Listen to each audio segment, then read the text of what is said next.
పెద్దపల్లి జిల్లా జూలపల్లి పరిసర ప్రాంతాల నుండి పీడీఎస్ బియ్యం తక్కువ ధరకు కొనుగోలు చేసి తేలికుంట పెద్దాపూర్ గ్రామాలలో నిల్వ ఉంచిన 60 క్వింటాల బియ్యంను రామగుండం టాస్క్ ఫోర్స్ పోలీసులు ఆకస్మిక దాడి చేసి పట్టుకున్నారు.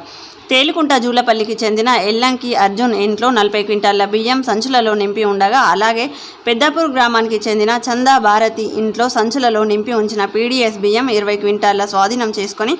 తదుపరి చర్యల నిమిత్తం నిందితులను బియ్యంను జూలపల్లి పోలీసులకు అప్పగించినట్లు టాస్క్ ఫోర్స్ పోలీసులు తెలిపారు.